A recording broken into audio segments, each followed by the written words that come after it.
We are a sales enablement, channel development, and marketing agency based in Vienna. We've been around for 15 years. In fact, this month we are celebrating our anniversary, which we're quite excited about. And I'm going to talk to you today about one of our flagship products or services that we're running and some of the results and research that we've generated because of it. So let me first give you some background on the program, how it started.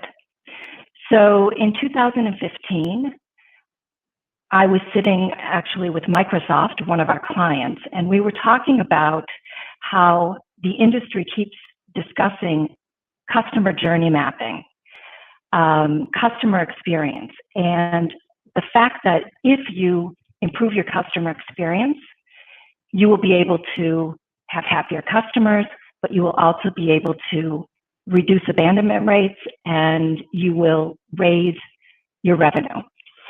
And we thought this sounded like a really great idea, but we wanted to see, does this actually prove true in a day-to-day environment? And can we commercially attach improving customer experience to revenue? So what we did is, if you can move to the next slide, we went through a process of creating a program where we looked at not whether or not a customer was happy overall after purchasing with the experience with their supplier, and because that is something that you get from a Net Promoter Score.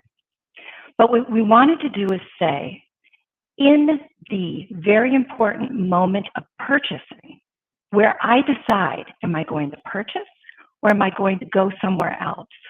Am I going to put this company on my short list and continue to engage in the sales process, or am I going to go to another website? Where I make that decision, what sort of experience do I want to see in order to make me buy? And if you click on the slide, given COVID-19 and the current pandemic, this has become even more important. We speak with many companies who are very, very proud of the fact that their sales process is based on face-to-face and that they have a fantastic relation with prospects and customers face-to-face. Well, today, and even before COVID-19, we were seeing that buyers' expectations were that they were able to use the website as part of the sales process or part of the sales team, where they could do it yourself, gather information, and then make a decision as to whether or not they wanted to speak live, in person, or virtually on the telephone to a potential company that they would buy from. So when we started the program in 2015, we had a hunch, we wanted to prove something. And since then, what we've seen is that companies that improve their customer experience by testing it from an outside source and then make those improvements are seeing year over year up to 30% increases in revenue. And the program was credited at the end of 2018 with an incremental $14 million worth of business. Can you go to the next slide? So let me give you an overview of the IT Telco global B2B market. We looked at over 550 and growing different companies that fit into that category, all different shapes and sizes. And what we did is we looked at the in-the-moment buying process, which included today over 160 different data points that we look at. And the way we go about this process is we follow a journey. So we start with the whole digital footprint, and that is not just search with Google. It also includes your social activities, be they social media or social selling. And it includes the website. And that is all that first part of the journey. How do I find you if I want to buy something and I don't know the name of your company? How do I then educate myself about who your customers are, how you work with them, what kind of offers you have, whether or not those offers would be relevant for me. We then go into the company's natural sales process. And from experience, I can tell you this is going to be a combination of email, web forms, chat. In Latin America, they still use fax. We don't test fax, but they still use it. And telephone. And if you're looking at buying something simple, that might be such as a walkie-talkie, that might be a single call, or Office 365 from our previous presenter, Microsoft 365 moving forward. Or if it's something that's much more complex, such as a hardware and software scenario, such as printers and software, or we had mentioned Microsoft products earlier, so Azure, there may be several different conversations that take place. And what we do is we then move to proposal. So what kind of a proposal process is there? And how does that work? And then, if appropriate, we purchase. And we look at the purchasing and onboarding process. And in all of those shopping experiences or assessment experiences, what we're finding is that 86% of the companies, and this is global, are losing sales opportunities. Maybe they're losing them on one day, on the day that we happen to assess them, or maybe it's a systematic problem or procedural problem within the organization. If you look at the box here to the right, it's actually 14% of those 550 companies actually closed the deal. 40% do not close it. The reason they're not closing it is because, first, there's a group of companies that are challenged with being found by net new buyers. Meaning, if I don't know the name of your company, if I'm not already a customer and I go to Google, or I look in social, or I look in other search tools such as Bing, and I can't find you, if you do not pop up on pages 1, 2, or 3, then I will simply shop from somebody else who is on pages 1, 2, or 3. And somebody had said to me once, where do you hide dead bodies in Google? And the answer is obviously page 2 of Google. So the goal of the exercise is to be on page 1, with keywords that do not relate to your company and do not relate to your location in order to be found by prospects. Of that group, there's also 20% that are very good actually with that prospecting and being found by prospects. And marketing organization functions quite well. However, when we go into purchase, what we do find is that there are problems within the sales process, and they can be technology-based, they can be process-based, sometimes they're people-based, but more often than not, there's something from a process perspective within the organization that leads us to decide not to purchase or make it impossible for us to purchase. For example, major calls to action that say buy here or contact us here that go to broken links frustrate buyers and mean that we go to somebody else's website to purchase. Can you go to the next slide? Now this slide has a lot of moving parts, so hopefully you can stop, go back.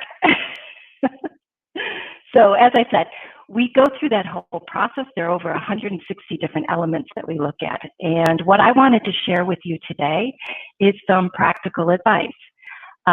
Without going through a process, such as being assessed, or if you choose to do so, you can get an idea of what sort of information you will find. And I'd like to talk to you a little bit about best practices that we see in the market, common trends, and also some areas where we know that certain things are happening in the market where companies are losing business. And so these are the things, obviously, if we identify them for you, you identify them for yourself, or you suspect that they're happening, they're the things you want to fix first in order to make sure that you're keeping those prospects in your funnel, in your sales process, and then converting them to customers. So let's start with the discovery and awareness phase, which I talked about. And this, as I said, includes search. And in a moment, when I finish this, we'll move to the social selling and the website component of it. So 92% of companies globally have a responsive website. So basically, this is something that you need to have. Why? Well, today's buyers do not only conduct search or look at websites on a PC. Sometimes they do it from a mobile device, telephone, or an iPad. And you want to make sure that the quality of experience is as good as it would be on a Macintosh or a PC. The 92% means that most of the companies are doing that, so you can pretty much be sure that your competition is doing that, for example. The majority of companies that we've looked at have easy site navigation, so 94%. I can tell you in the last 2 months, because we've had a number of companies come to us and say, given COVID-19, we should have done this before, or we've done it before, but we want to do it again. We want to make sure that everything's in place and top-notch given today's environment. So while the majority of them companies have very good search navigation on the website, we had a number of companies in the last 2 months that didn't. So what we were seeing is if you go to the top search, either too many technical terms, meaning it was as though we were talking to each other instead of to end user prospects in the market, using terms such as CSP, which anyone in the Microsoft world knows what that is very well, but an end user doesn't know what that means. And if you're looking at an indirect partner-to-partner approach, a net new partner prospect might also not know what that means. So they would be confused. Or what we're seeing at the navigation stage is quite often when websites are very old, you get landing pages or new information piled on top. And what that means is you get a lot of things in the navigation, but from an end user perspective, it's overwhelming. They don't know where to go. There are maybe 2 or 3 different areas that might possibly cover what they're looking to purchase, but it's not crystal clear. So clean them up and make sure that you aren't using too many technical terms and that it's crisp and clear. 64% have a corporate page on LinkedIn and are ready for social selling. So while they're present there, I can tell you that a few companies are actually actively running content from their LinkedIn pages. While there's a presence there, and while we see that many employees from companies are on LinkedIn, this is a whole area that is not being used to its potential. And if you get in there early and start doing it now, you will be ahead of the majority of the market. I can't say enough for LinkedIn and the value of it. When done right, first, that's where all your customers and prospects are, especially now. And second, if you do it right and you are authentic with what you're doing, you will see inbound. And that should be the goal of any social activity that you're doing, unless you're simply looking for a job, but then you would also want to have inbound coming to you, trying to get you to move to another company. Moving to some of the negative things that we've seen in search. Only 34% of the companies have search on their website. Now that sounds like a really silly thing. Why would I even care about that? Well, I'll tell you. If I have to go to your website and read everything on the website in order to find what I'm looking for, you can imagine about how long I will stay there and do that. That's just the nature of buying today. Second, and I found this out from our buyers because we do this in over 20 different languages, which means that we have lots of different people who buy for us. What I found out is when a website does not have a search function, they go back to Google and use the term they're searching for to try to come back onto your website. Now think of how many times I might do that while I'm looking to shop for something that you have, and what the odds are that I am going to either get fed up with it or bounce into somebody else's website, meaning leave your shop and go to somebody else's. Also in search, only 9% of companies can actually be found on page 1. And I mentioned that earlier in my summary. So let's move on now to the website and social selling a little bit deeper. So on the best practice side, or the positive side, 61% of the companies that we assessed highlight their partnership logos, and actually just a small caveat, and the right logos, not old ones that are out of date. Why is this important? Well, first of all, it makes your partners happy, so good partner relationships, and I could probably also put some sort of I could definitely put a commercial value on that one as well, and I'm sure you could also, but why not shine a light on your competencies? It doesn't have to necessarily be technical competencies, but if you're working with large companies who have brands that are respected in this business, or if you're working with clever medium or smaller companies who also bring something special to the table, why not shine a light on that and show the company you're keeping? People buy from people. They always have. It's even more true today since the launching of sites where people put referrals and suggest, other companies and other people that have actually bought these products and services. And it allows you to see, well, if a company like this bought there, then it might be good enough for me as well. So it's a fantastic opportunity, and many companies do not take advantage of it, but 61% of the market is. 44% of the websites are using language, as I said earlier, that is too technical. Let's stay in the Microsoft world for a minute. And it's not just here that it's happened, but what we can see historically is Microsoft has made a very clear effort to push partners to transform over the years and to stop being extremely technical in their descriptions.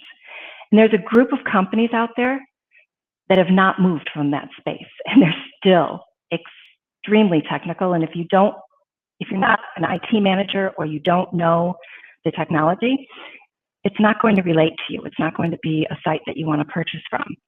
There's another group of companies that have started to move in the right direction, and you will see a mixture.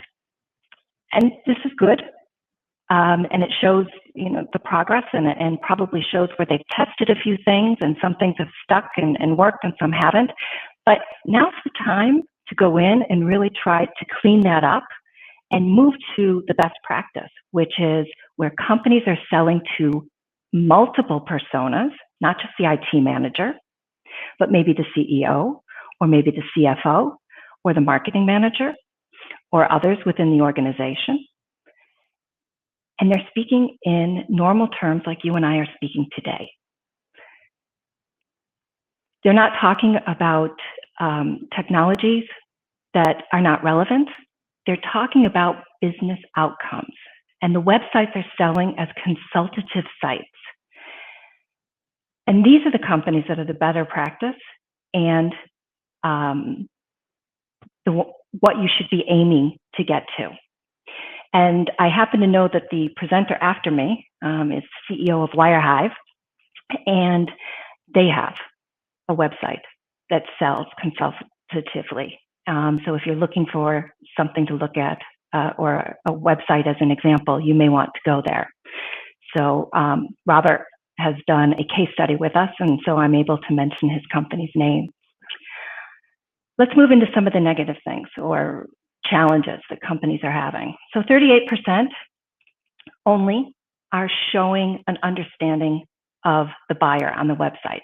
So our buyers go on to the website and they can see their problems, their challenges. They can see that your company can fix them. So there's a big percentage of the market that are not doing that. And that's what I'm talking about when I say get more into a consultative approach versus just looking to take an order. 56% are not providing relevant testimonials.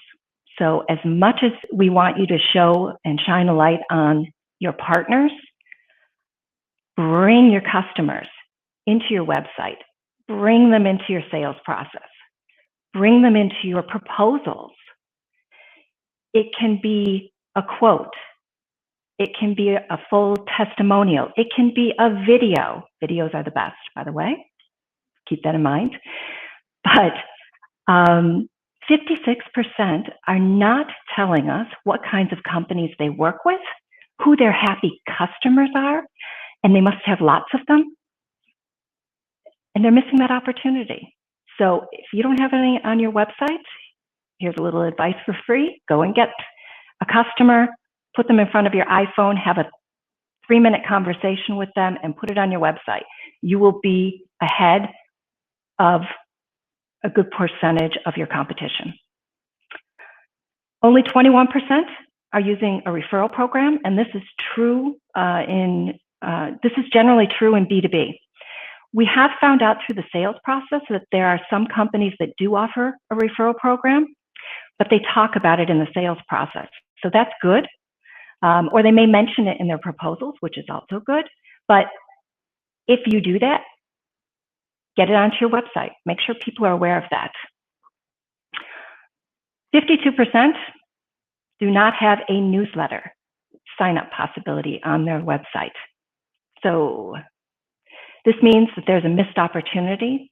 If I'm interested in actually giving you my real email address and wanting to stay in contact, whether I buy from you today or whether I buy from you in 6 months or in 6 years, it means that I am willing to take a step closer to you and a step closer in the sales process. So please put a sign up to a newsletter or to gated content of some sort on your website. So if people do want to give you that information and are asking you to stay in touch with them, you can do that. Let's move into what affects purchasing. So the sales experience. 56% of sales reps that we speak with, and this is in multiple languages, take initiative and lead sales process. So there's still a lot of companies out there that have sales reps that unfortunately, and this could be the sales rep or it could be the sales process they're trained on. Keep that in mind as well.